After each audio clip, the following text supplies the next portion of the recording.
Excuse me, Thea. Aren't you home right now? No, I'm with Angel at the hospital. But it's evening already. Ahem, aren't you forgetting something, wifey? What about preparations for supper? Surely you don't intend on forcing my poor son to make his own supper? No, my husband will be coming to meet me at the hospital as soon as he gets off work. He's just finishing up his last bits now. We're gonna go back home together afterwards, which is when I'll make us supper. My friend just stopped by your house. Huh? Your friend came to our house? Why? She said she had some business to take care of in the neighborhood. I said that you'd give her a lift home in your car. It's a long way, and there's no reason she should have to make her own arrangements with you living so close by. What? This is the first I've heard of it. Because I didn't tell you. Valerie, look, I'm sorry, but I'm not at home all the time. I have things of my own to do, and a life of my own to lead. You can't just go around making promises to people on my behalf. I thought you'd be home because you should be making preparations for supper like a good wife right about now. My friend stopped by your house when I said you'd take her, but she said you weren't there, and now she's complaining at me. Do you have any idea how much embarrassment you've caused me, young lady? I told you this before, but I come to the hospital to be with Angel whenever I have time. I told you you're better off just assuming I won't be home. Please stop making promises on my behalf. If anything, being at home is the exception these days. Dearie me, you really are spoiling that girl. Angel's going to grow up to have terrible manners and a poor work ethic if you're not careful. Just because she's ill doesn't mean you have to go to the hospital to see her every single day. She needs to learn what it means to be independent. She's a little girl. Besides, I have no idea whether her condition will deteriorate in the future. Any time I get to spend with her is valuable. Please don't say such awful things about your granddaughter. What are you so worried about? She's been sickly since she was born. This is hardly anything new. The doctors have made it abundantly clear that she isn't going to live that long. You'd think you'd have to come to terms with it by now. Is that why you think I shouldn't go and see her? That's not what I'm saying. Stop being overly dramatic and trying to paint me as some cruel, heartless villain. I'm just saying you don't have to base your entire life and every decision you make around her. You should be more considerate towards what the other people in your life want, like me. What's the point in you having a car if you only use it to go to and from the hospital? The least you could do is take me on holiday to a hot spring resort, or to the theater, or to the beach from time to time. I'm devoting all of the time I can to Angel right now. My husband's with me on this one. Is he really? I wonder. He knows that no matter what he says or does, you'll only ignore him and spend all your time with the girl. Are you sure he isn't just going along with it because he knows how stubborn you are and he's afraid how you might react? Absolutely not! How could you even suggest that? Angel's the most important thing to both of us. She's our #1 priority. My God, you really are stubborn, young lady. Angel's a girl. What sense is there in wasting your time waiting hand and foot on her like she's some princess? What does her gender have to do with anything? Everything! At least if she was a boy, you could raise her as the successor to my son's company. Hopefully you'll fulfill your duty as a wife and provide me with a grandson before long. I'm sorry, Valerie, but to be honest with you, that's the last thing on my mind right now. I'm gonna go help the nurses with Angel's dinner now, so if you excuse me, I have to go. No, you excuse me, young lady. I am not done speaking with you. Don't you dare! My friends are going to the mall this week, and I want to go with them. There's a new clothes shop I want to check out. I will not be the odd one out of my friend group, so be a darling and come pick me up. I'll let you make up for not taking my friend home today, because I'm kind like that. So what do you say? I told you I can't.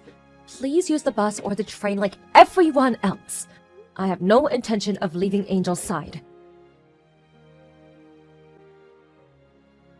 Thea, listen to this. You're never going to believe it. My favorite singer, Lady Gugu, is performing in Peepsville next week. You know, the next town on from ours. Apparently, she's holding a huge concert out on the field of a local business faculty. You'll be a darling and take me, won't you? Valerie, I know David told you about how Angel's health is taking a turn for the worse lately. Why would you ask me this? Yes, he said she could die at any moment. So what? Oh my god.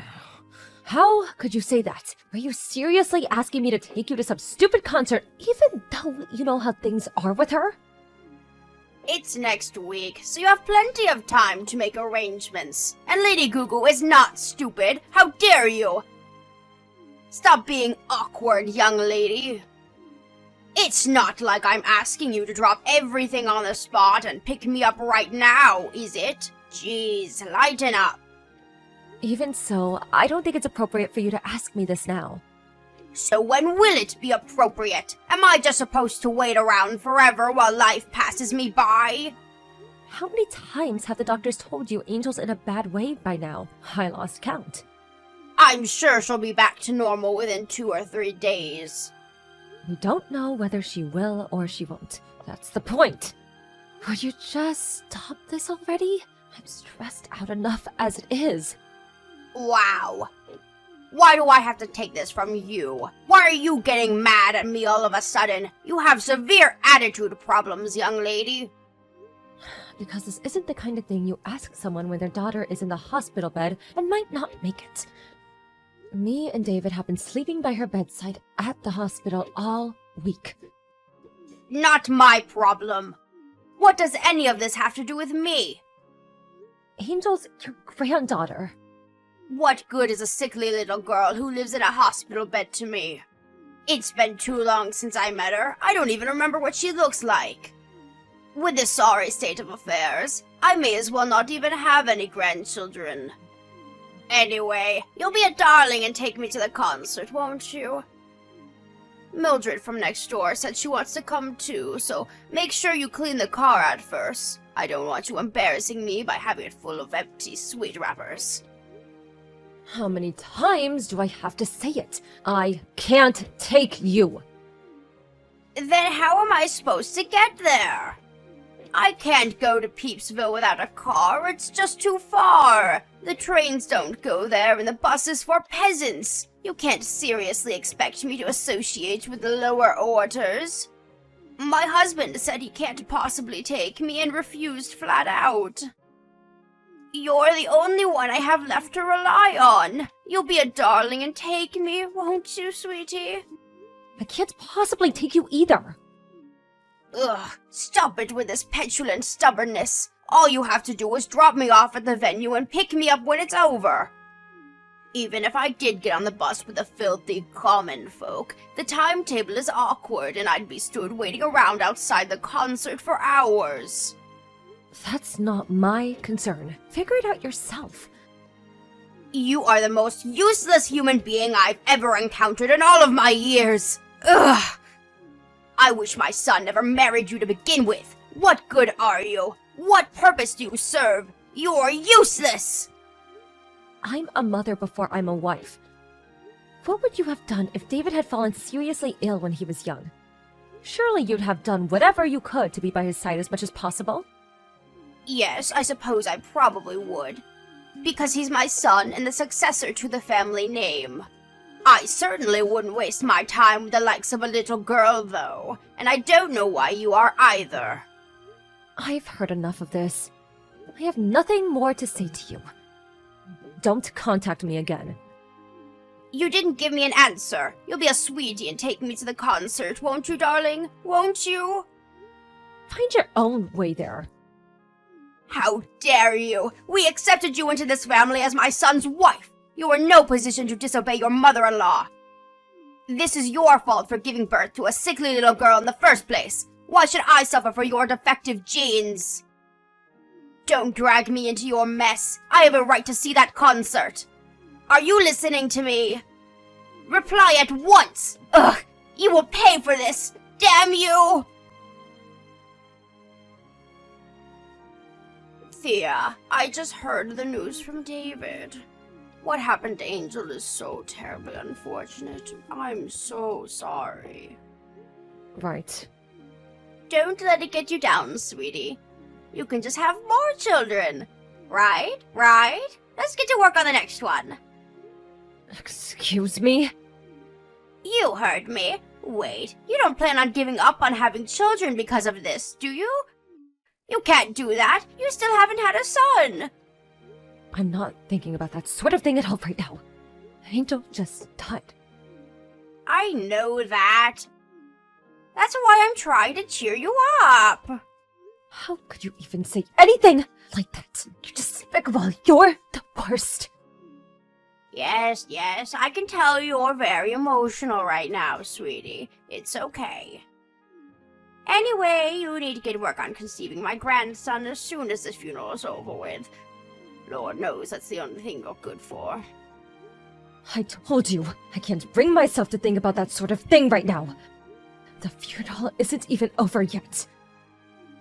Duh, I know that, moron.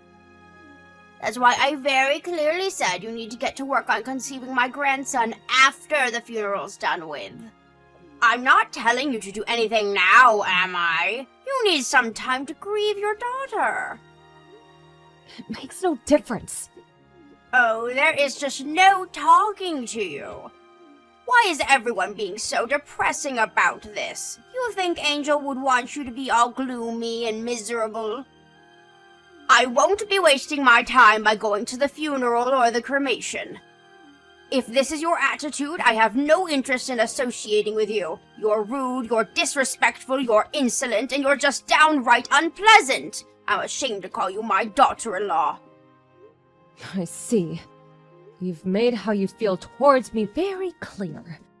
If you find me that pleasant, I'd rather you didn't come to the funeral. These last few years have been so difficult for me because of that sickly daughter of yours. Angel this, Angel that. She practically had the whole family under her spell. She even stole my own husband and my son. Neither of them ever had the time of day for me where she was concerned. And obviously you were never willing to help me with anything. You wouldn't take me to see my friends, you wouldn't take me shopping or out on date trips. You all neglected me for that damn kid. Not a single good thing has happened to me these last few years, and it's all because of her. At least now with her gone, you might finally start helping me out when I ask for favors. I have to get ready for the wake now. Goodbye. Oh, no, you don't. Hold your horses, young lady. Why? Do you accept that this is all your fault? If you'd have just given birth to a healthy child in the first place, none of this would be happening. Wow. You think I didn't want my child to be healthy? I already blame myself enough for what happened without you twisting the knife. Oh, you do have some self-awareness then. Color me surprised. Just make sure it doesn't happen again. This family's been through enough because of you. Why don't you just try producing a healthy child next time? You're evil. Pure evil. It's the only way I can explain how you could say such horrible things. Excuse me? Did I say something bad? You better not come to the funeral. I mean it. I told you, I don't want to. I wouldn't come if you paid me. Why would I? It's not like I have any positive memories of Angel. Oh, silly me, I almost forgot. Lady Gugu's concert is tomorrow. Albert's wife is going to be taking us. I'll have to start getting ready. I'll probably sleep like a baby now, knowing that all my worries are a thing of the past. Isn't that just so sweet of Albert's wife? At least some wives are nice. It's nice to know not everyone's as useless as you. It's been a while, Thea. Yes, it has. Can't you even say hello to your mother-in-law properly? You're not still down in the dumps over what happened, are you? Her funeral was a whole month ago now, sweetie. It's time to move on. You can't dwell on the past forever. It's not what she'd want. Yes, it's still only been a month. Her body's still barely cold, and you dare tell me to move on? Stop being so dramatic. Surely you're at least feeling a little more level-headed than you were immediately after it happened. I hope you are, because it's time to get to work soon.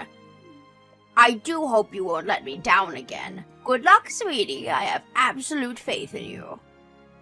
What are you talking about? My grandson! Hurry up and show me my delightful grandson's cute face. Angel was never your grandchild as far as you were concerned, was she? Obviously not. Not only was she terribly sickly and frail, but she lived in the hospital, and that's not even to mention the gender. To be frank, I considered her to be unrelated to me from the moment I learned she was a girl. Anyway, forget all that. It's time for you to start focusing on popping out the next one, young lady. Make sure it's a boy this time, no matter what. There are some things you just don't say. You have no idea what it means to be a decent human being, do you? Part of me didn't want to accept that my husband's own mother could be such a despicable piece of crap, but there's no denying it. You are beyond saving. Excuse me? You still didn't notice, did you? No one wants anything to do with you anymore. When's the last time you saw your husband? Huh? Now that you mention it, I haven't seen much of him at all over the last few days. He said he wouldn't be home for a while because he's busy with work. He's still not home, is he? So what? We all go through busy periods. If he has work, he has work. It can't be helped.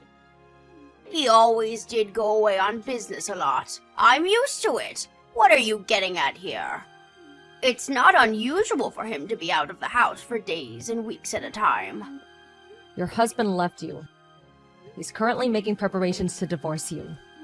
What are you talking about? That's crazy talk. You're twisted. Don't even joke about that kind of thing, young lady. It's the truth. He gave me permission to tell you everything I'm telling you now. Why on earth would my husband divorce me? We've been together for 30 years, I'll have you know. 30 years! That's nearly longer than you've existed, you little witch! Why? Because of your attitude towards Angel. You refused to have anything to do with your own granddaughter purely due to the fact that she was a girl. You made fun of her for being weak and sickly. You refused to visit her in the hospital even once before she died. You didn't even go to her frickin' funeral. You just couldn't overlook the way you acted towards her, no matter how hard he tried. Why would my husband divorce me over the girl? It was hardly my fault she was so weak and sickly, was it? This is exactly the kind of attitude he couldn't tolerate. Your husband loved Angel more than anything. He spoiled her rotten, was always coming over for visits and buying her gifts. He warned you about the way you were acting countless times. He wanted you to change. I was even there when he did it sometimes. Please, won't you just speak a little more respectfully towards your granddaughter? He tried, but it was useless. What are you saying? That I should love my grandchildren no matter what? It's hardly my fault she was so unlikable. Why should I be punished? I'm not necessarily saying you had to love her unconditionally. But it would have been nice if you at least didn't pick on and make fun of her for having an illness. Or make mean-spirited, disparaging comments about her whenever you felt like it, when you knew full well that she could hear you. You're free to think what you'd like to think about people within the confines of your own mind. That doesn't mean you have to say every little nasty remark that pops into your head when you know damn well no one wants to hear it. I can't help being honest. I say what's on my mind.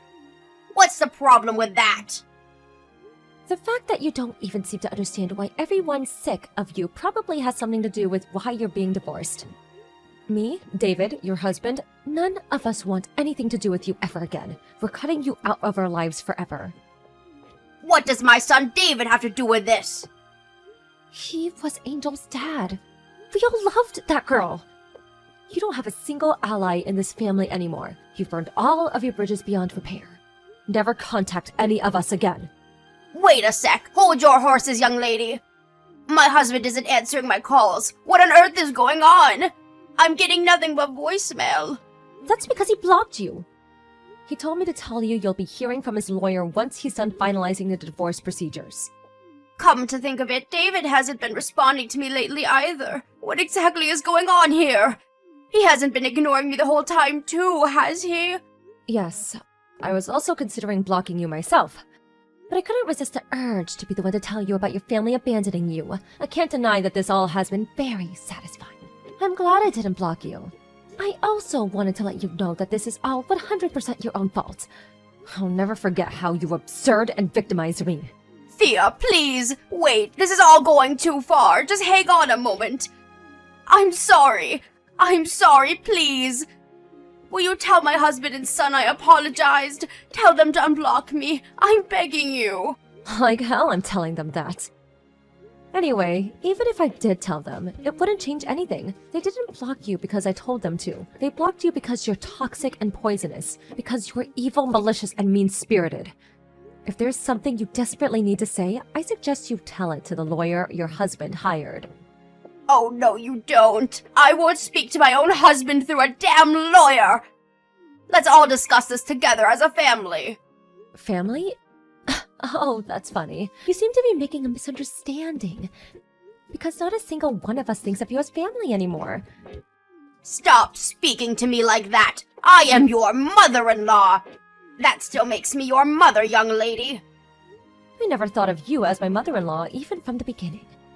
What? I mean, come on, why would I? The bullying started as soon as I married David and we moved in together. You mocked and ridiculed me. You insulted my daughter because she was born with an illness. You looked down on both of us. You made me feel worthless for not giving you a grandson. In-law or not, someone who treats me and my family like that is no mother of mine. That's fine by me, though. After all, you never acknowledged Angel as your granddaughter, did you? Why should I acknowledge you as my mother-in-law? I'm free to think what I like of you.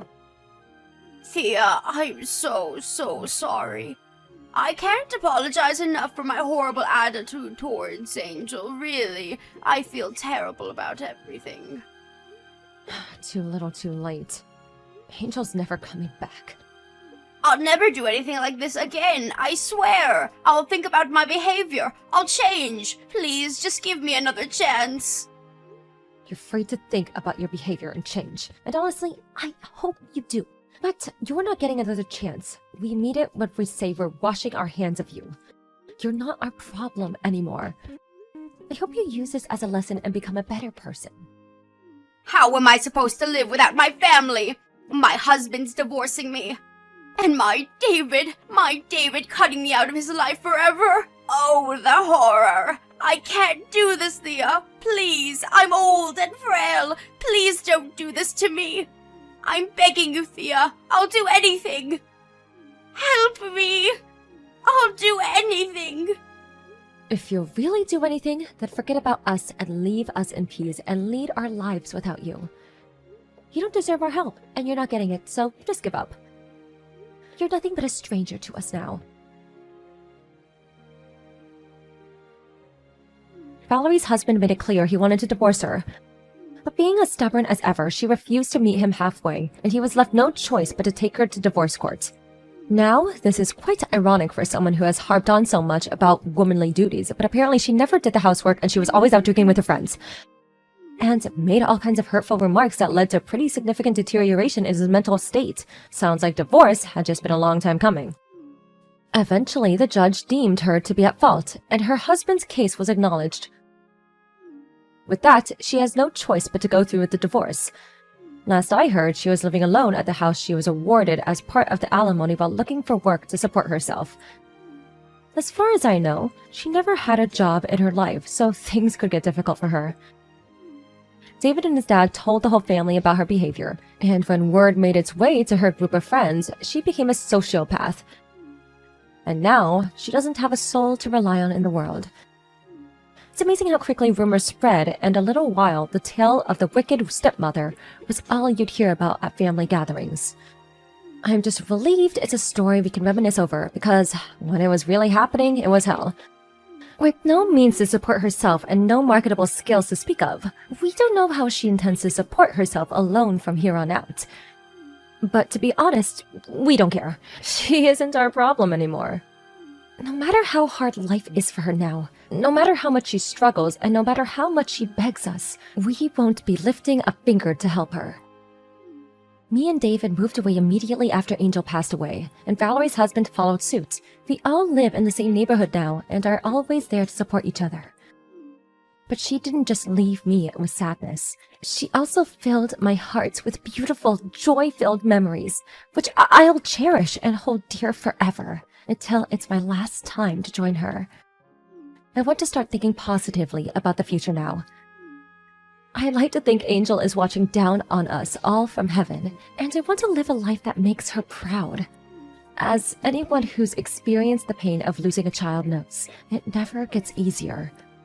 But me and David are committed to overcoming our struggles and carving out a life filled with love and happiness.